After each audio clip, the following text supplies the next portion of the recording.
How's lab 4? Painfully.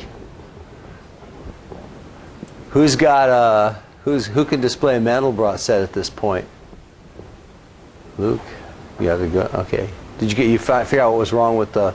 No, not yet. We're still working on it. We had it on Wednesday, then we made it. We saved it as a new project. Good. So you got the old version, right? You Mandelbrot set? Yeah, my case had 1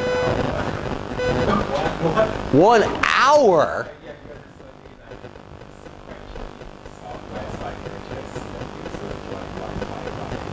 Oh, I see. So you're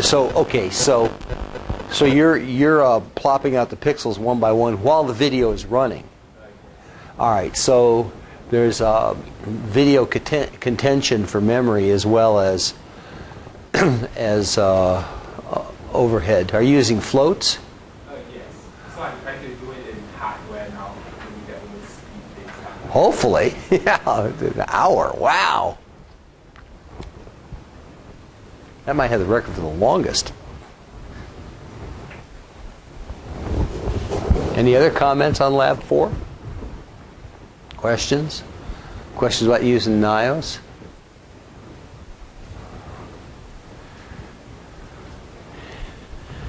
Okay, so as of Friday, we're done with this lab, and then immediately starting on final projects. I think, given what I saw on that at least half people did not start this lab until this week, I'm going to require weekly progress reports on the final project. There's going to be a weekly requirement to show progress. And remember, 25% of your grade on any lab is how ready you are to work when you come to lab. If you didn't work in the first 2 labs, that sounds like 2/3 of the preparation grade is gone. You don't want that to happen on the final project. So, we're going to require weekly check-in, and you're going to have to show us progress. So, 1 week from this Friday, I want to see something running for your final project. Or at least have a really compelling story about what you're going to do. Some good, well laid out plans a week from today, a week from Friday.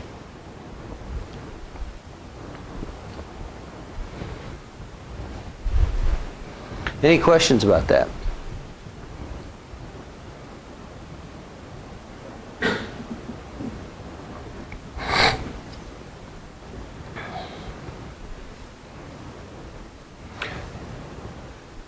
Darwin, you want written weekly reports, email, or shall we do it verbally? I know I'm putting you on the spot. This is stone cold. Yeah, think about it. Think about it. Yeah, we'll figure out whether we want them written or verbal.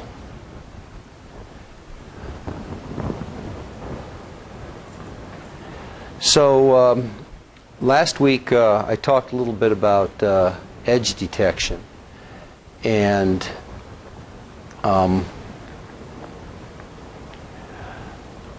I can go 2 ways at this point. I can talk about a couple of different applications of edge detection.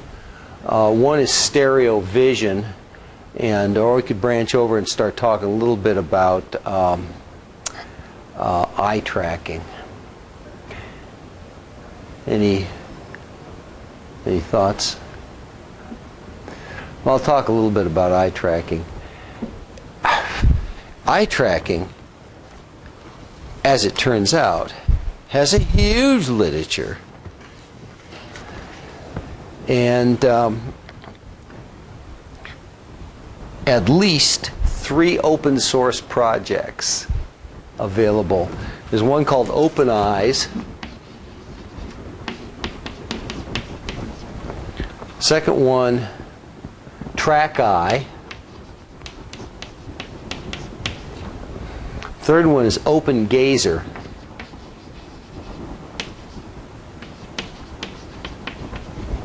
These are all fairly large chunks of code that are designed to work with different scenarios. And so let's talk about possible scenarios. There are systems that work by remote imaging. In other words, there's a camera looking at your face. There's systems that work with head mount tracking. Head mount tracking, so the camera is fixed to your forehead or your glass frames, and when you move your head, since it is head mounted, you have automatic stabilization of your eyes, which makes tracking a good deal easier. But there are methods that are not image-based. There's no particular reason why you have to build an image of the eye to track it. Another method that is used is based on the idea that your eyeball is a dipole. So this is looking from the top of the head, so your eyeball, this is the lens. And I can't remember, I think the front is plus and the back is minus. And so as you move your head back and you move your eyes back and forth in your head, you develop a rather large potential across each eye. So if you put electrodes here and here and here and here, so 6 electrodes allows you to pretty accurately get the position of your eyeballs in your head. I had students who built a game that used this. You know the game of Snake? You try, yeah, everybody knows that. The students managed to control a game of Snake using their eyeballs. So there were the 2 engineers working on it, and then they got a friend who apparently had a lot of time on her hands, because she sat there for days while they tested, sitting very still with 6 electrodes on her face, staring at a TV screen, trying to move the cursor with her eyeballs. And she was very, very patient. But they got it running and calibrated so that with an N of 1, the operator could play the video game. So that's an electrical method. You can also use infrared tracking. The different parts of your eye have different infrared reflectivity. You can shine infrared light in from the side, and you can watch the infrared either. Well, you don't have to use a camera, but just a couple of photosensors, or maybe 4 photosensors, 2 top and 2 bottom, and deduce the orientation of the eye and the head by infrared reflectance. But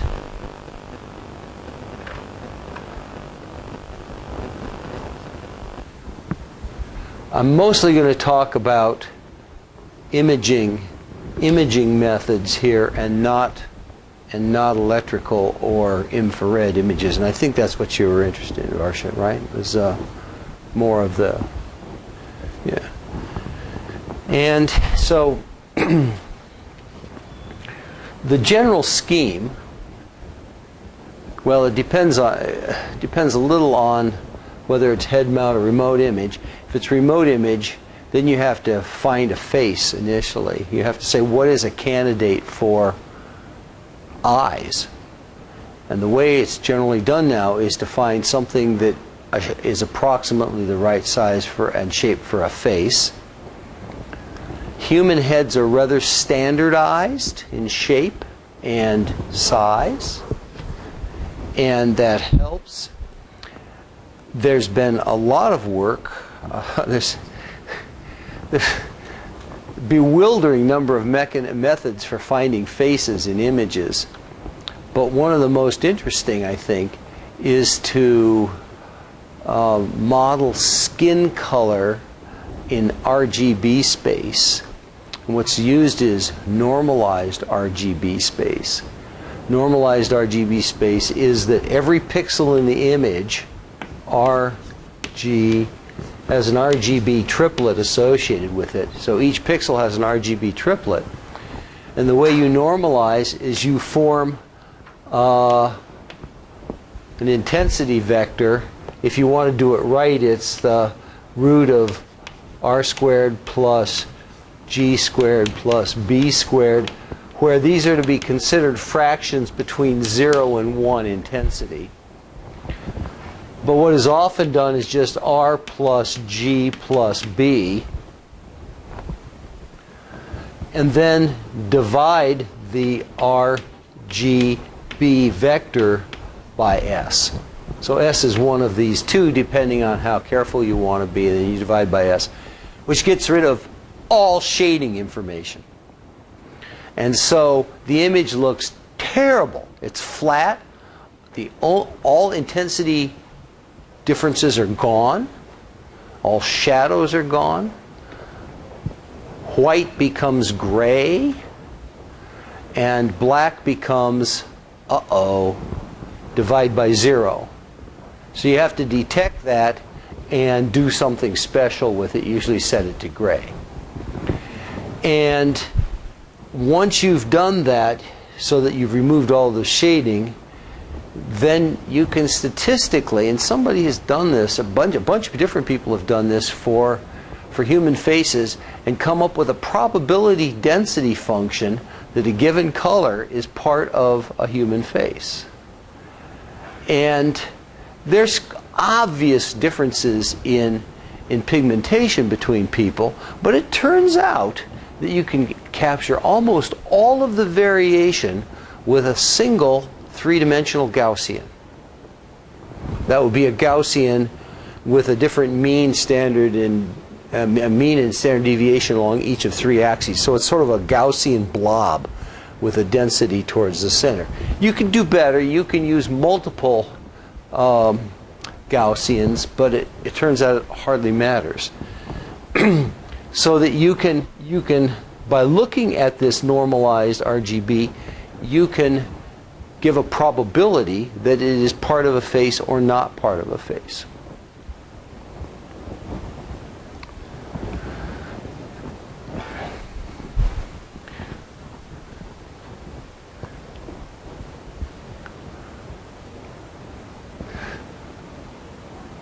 Had a couple of people do a face tracker last year. They used a head-mounted camera, which you could do in this class too. The cameras we have are kind of large, but I mean, having a face-mounted camera that's this big hanging in front of your face might be a little bit obstructive. But we could also come up with a television camera that's small that you could dangle off of a baseball cap and have stare at face, right? And that would work.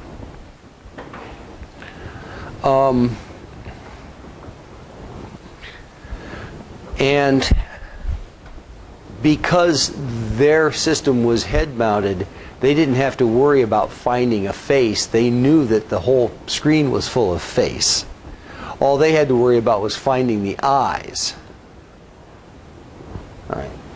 So in the case of a remote sensor, the first thing you would typically do is estimate either in some normalized RGB space the color, or look for shape, but try and come up with an ellipse that corresponds to roughly the orientation of a head. Then once you've got the ellipse, you can get the major and minor axes, and you look for a couple of dark spots that are about 2/3 of the way up, between 1/2 and 2/3 of the way up the ellipse. And typically, or in this normalized color space, you look for 2 blobs that are not skin color, that are surrounded by skin color.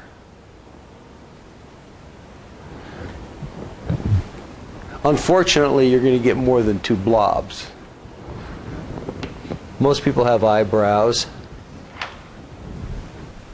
Some people have a visible orifice here or here. Some people are smiling and have brilliant white teeth, or in my case, dull yellow teeth, but not skin color. So lovely. That's good. So you have to figure out some way of parsing out all of these blobs. But and what some systems you do is I'll talk in more detail how that can be done. Do you foresee using a head mount or a remote display? Head mount? I'm sorry? Remote. Okay. So the tracker is sitting up on the monitor. One group did a very limited version of this, either last year or the year before, where they did not do eye tracking, but they merely did face tracking. And actually all they did was count the number of pixels that were skin colored. And from that they could get how far away the face was. And so they calculated an approximate ellipse.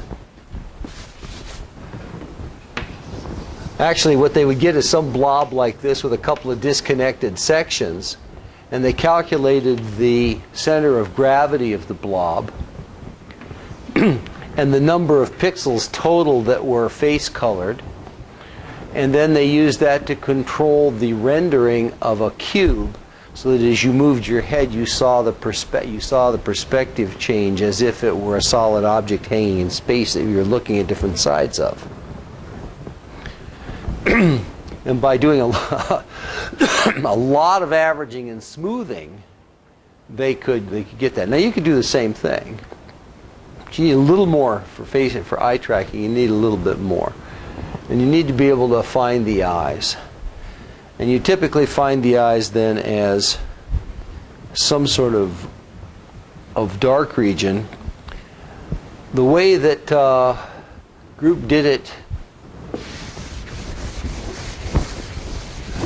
last year, find the eyes,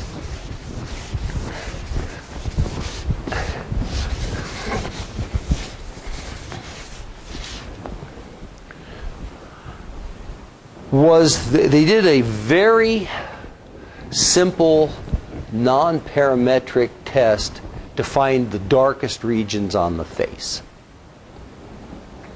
And so what they did was they took the whole image. Now, in their case, the image was all face, but you would do the same thing after you found a face. Then you would scan the face part of the image for this.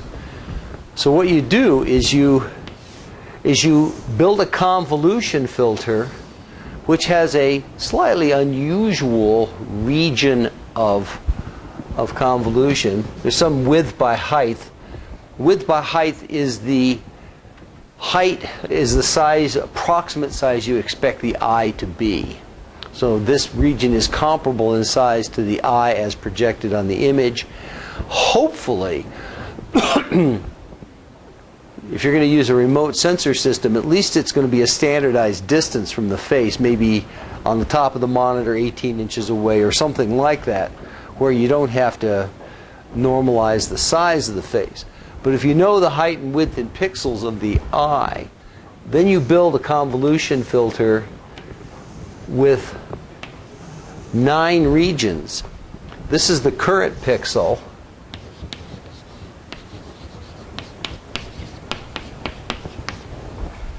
Then you have region, then this region, and this region, and this region, and this region are each 1 pixel wide.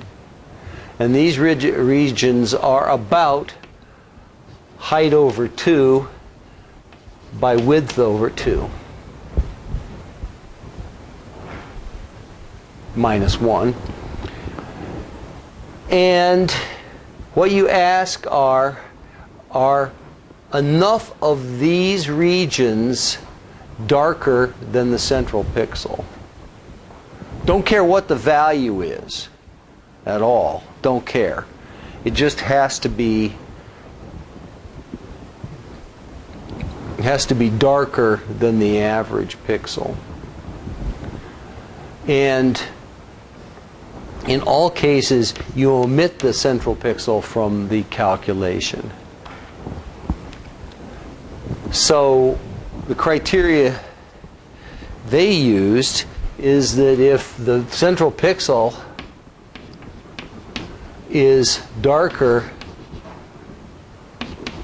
and again, this is now just a grayscale image, but if the pixel is darker than 6 out of 8 regions, then mark it as possibly I.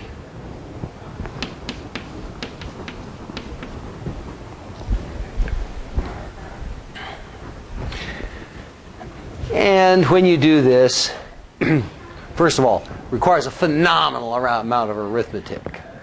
Let's say you have a nice 1,000 by 1,000 image, and you expect the eye to be 100 pixels by 100 by 50 pixels.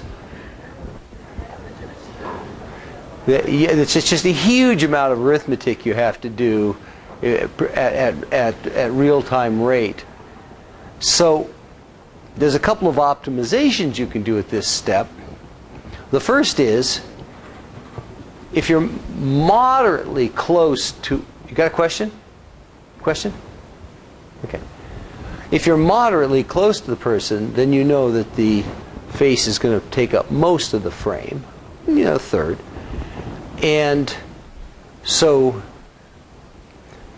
there's much more information there than you actually need. You downsample the 1,000 by 1,000 image to around 250 or 200 by 200, something of that sort. So downsample.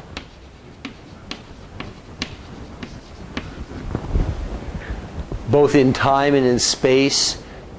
Humans mostly can't move very much at 30 frames a second, 30 times every 30 milliseconds, and so you can assume that there's a great deal of similarity between one frame and the next, except for blinking.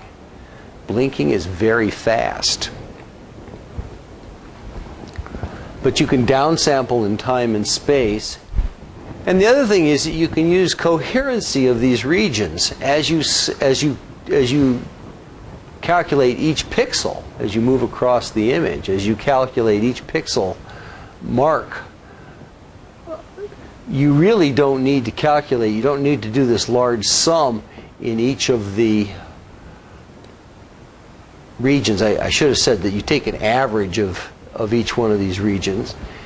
But you do have, if you're going across the image horizontally, you have to add 1 pixel over here and subtract 1 pixel over here from this region, add a pixel here, subtract a pixel here. So you can optimize rather significantly the amount of arithmetic by perhaps 10 to 1 by adding and subtracting from existing sums rather than forming a new sum on each pixel. And you're going to come out with a bunch of... Now, the output of this step is a binary image. It is either marked as I or not I.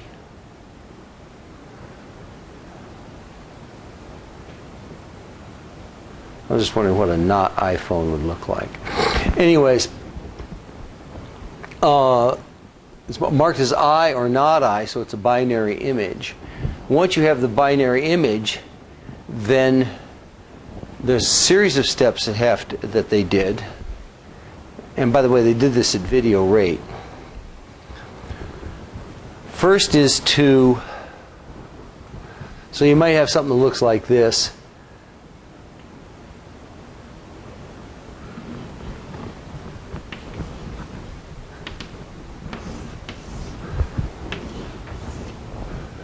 Maybe that's really the eye, and this is a shadow, and that's the edge of the head, and that's an eyebrow or something of the sort, or that's a sideburn.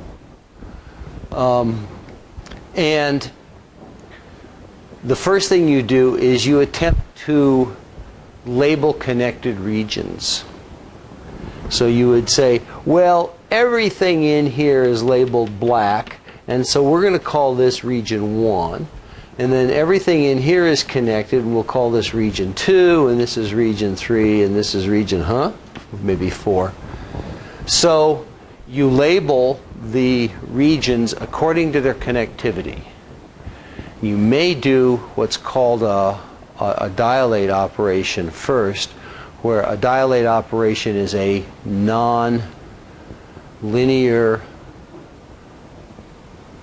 image processing operation where you attempt to fill in small holes and small crevices.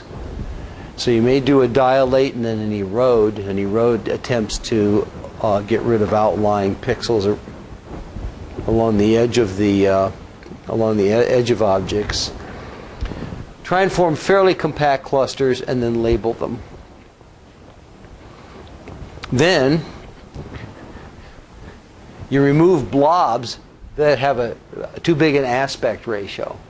You remove blobs that are too wide or too high compared to the size you know the eye has to be.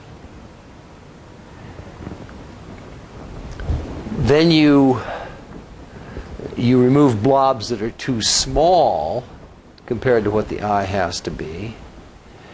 And then you take the fit an ellipse to whatever is left and make sure that the semi-major axis is not tipped more than 45 degrees, assuming the person is not looking at the camera like this, but more or less horizontally, with small head motions.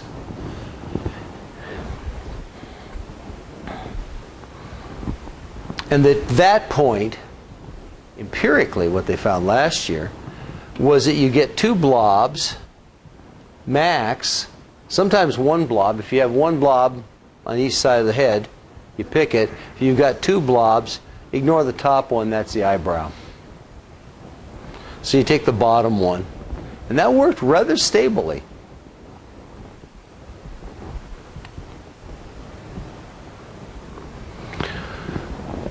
They actually computed the tentative center of the pixel on an image that was only 120 by 160 pixels. Then, to get the pupil position, to find out where the gaze actually was, what they did was to take their best guess for the center of gravity of this blob and then expand it back out into full resolution coordinates, interpolate it onto full resolution coordinates, and then do the next step, which is to find the pupil shape.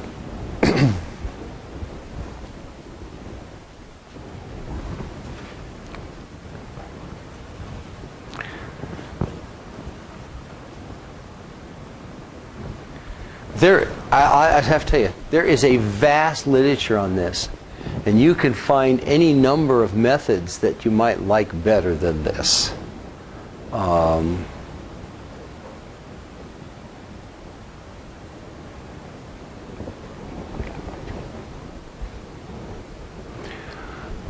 What they did then last year this was for an MNG project, for the location of the iris, the next step was to take the original image, the full resolution image, and do a Laplacian of Gaussian, to find, as we talked about last week, to find the edges.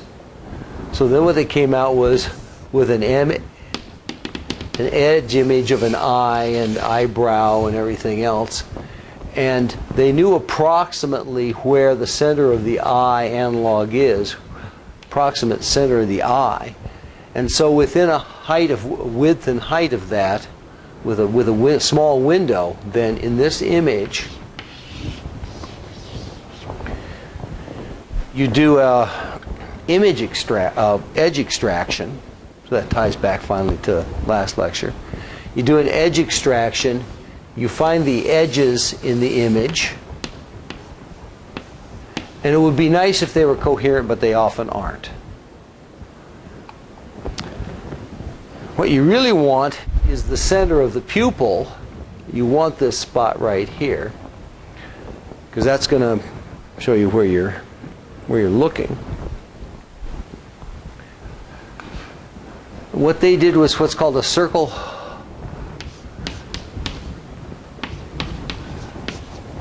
Is there any consensus last week on how to pronounce that? How?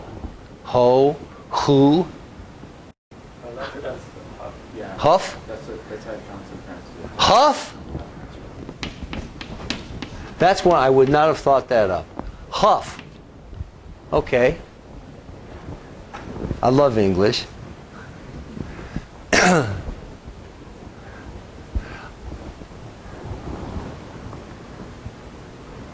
So this is like tough then, sort of. Huff. Well, thank you. It's, you know, these words that you learn by reading that you have no pronoun, like I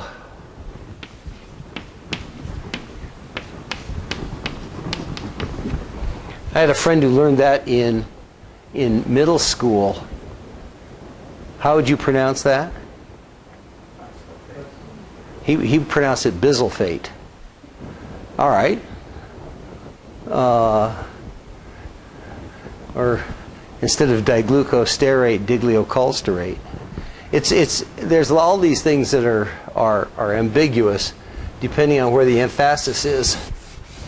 But but what you want to do for a how transform is that you want to attempt to get 2 or 3 or 4 pixels together, your choice, usually 3 or more, and do a perpendicular to those 2 or 3 pixels along the contour. So a canny extraction is probably better than a Sobel extraction.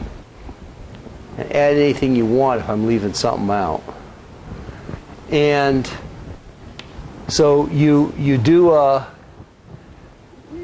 form as many perpendiculars to as many contours at every pixel as you possibly can.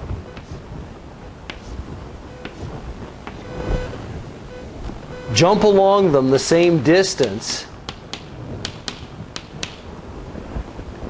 and see if there is one point that has more markers in it than any other point. In other words, you vote for it. I think also there's a version where you look for intersections between multiple tangents.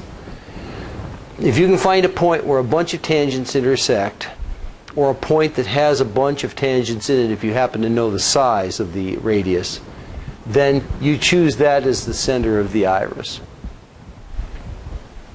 And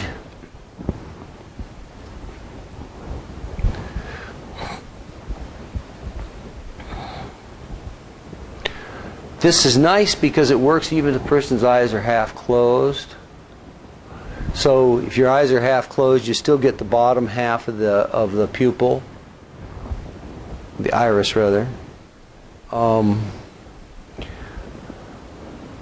Group last year was able to get the direction of gaze at about between 5 and 10% over the width of a frame. So they had one camera pointing forwards, one camera pointing to the face, and they could tell within about 10% where you were looking within the camera that was pointed out at the world.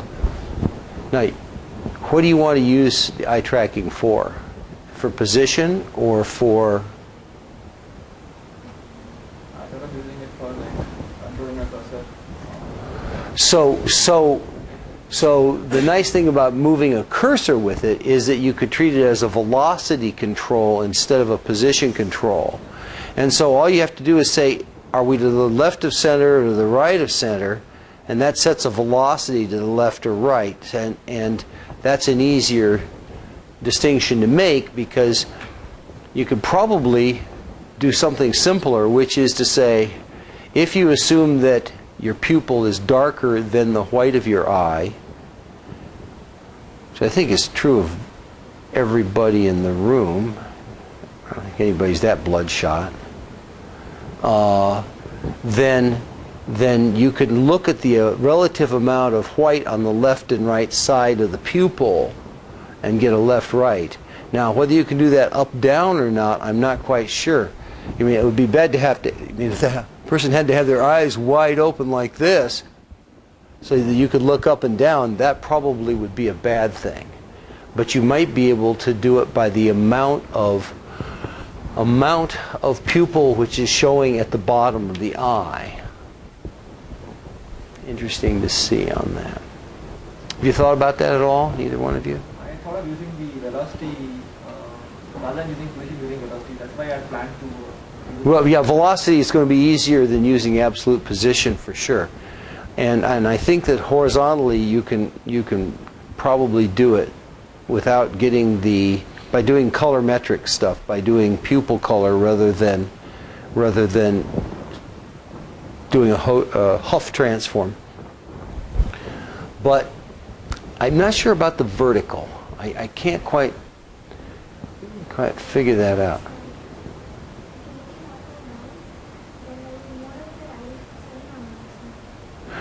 Yes, that's certainly possible. So you think you might be able to get the absolute ratio of pupil to white. So even if your eye is partially closed, the ratio should be a constant.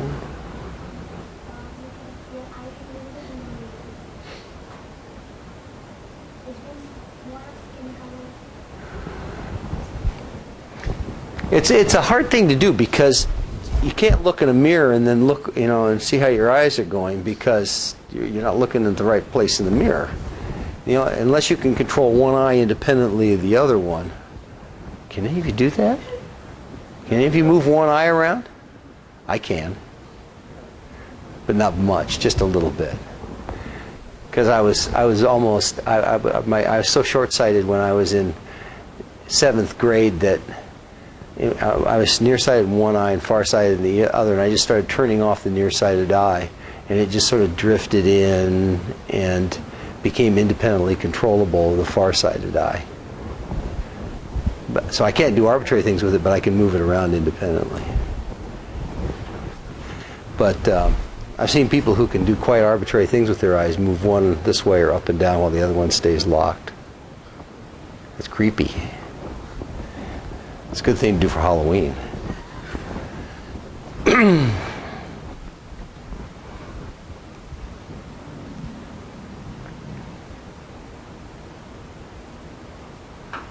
So I found a bunch of papers. One of the most interesting ones and almost comprehensible ones was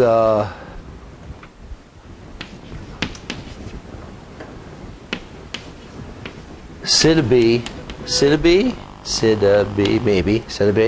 et al. It's called Eye Detection in Color Images.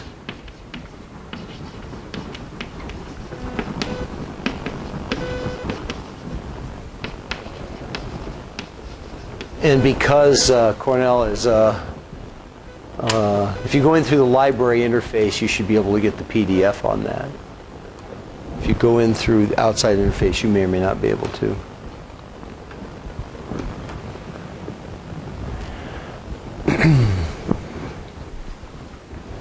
And this is the group that in 2006 used the normalized RGB color to extract skin color, and then from that find where the holes were in skin color corresponding to eyes, and then extract the pairs of eyes. And they were able to make it rotation invariant, and they could find the eyes in pictures that had more than one person in it, so that you would catch all of the eyes of all of the people as long as they were both open. It did not do well on single eyes or both closed. It wouldn't find those, of course.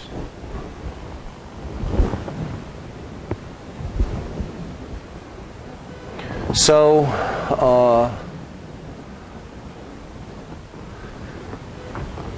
I'd be very interested to see what you come up with on this.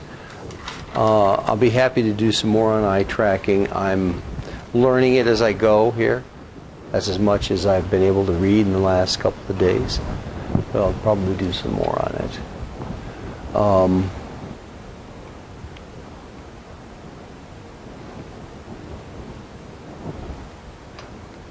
one outstanding request on neural nets on the FPGA. I will try and do some more on eye tracking.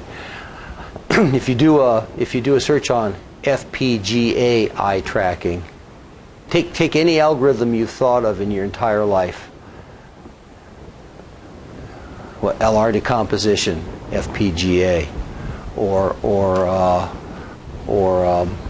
matrix inversion, or finite difference time domain modeling of electromagnetic fields, FPGA, and you'll find somebody who has tried to take the algorithm and parallelize it onto an FPGA. So you might want to do some sort of search like that, and I will do a search like that too and see what I can come up with.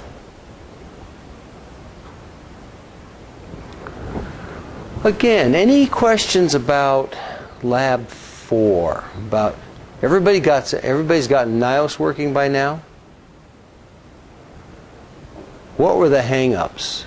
What were anything that you would like me to recommend for future generations of students? Use what?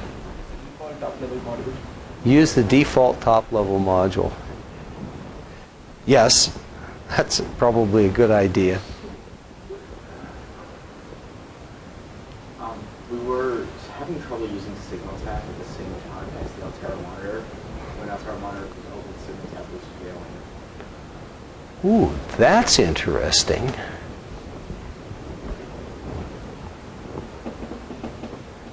I've noticed that signal tap, that the SOPC builder and Altera monitor appear to Windows to be the same program.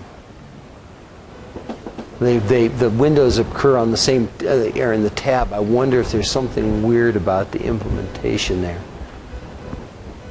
But signal tap fails when the monitor is connected? Yeah. Or when it's open? Well, we can't run software using Altera monitor with signal tap open. And so let's say you open up signal tap, get it all connected, then try and connect the monitor. What happens? The program won't run. No, actually I've tried it and it works. Okay. It might be a unique but I think I've tried it with Ubuntu and it works. So if you disconnect the Altera monitor. It's fine. You got them both running together. Okay, then it's So it might dependent upon, was there any Windows trick you had to do to get that to work? So let's talk about this in lab then, because there's clearly a difference of opinion here, and I have no opinion on this one. Okay, let's talk more about that. Anything else? Okay. I will try and be in lab this afternoon some. I'll try and be in lab a lot of the time this week if I possibly can. I have to do another lecture at 2:50 today, so a little busy, but I'll attend.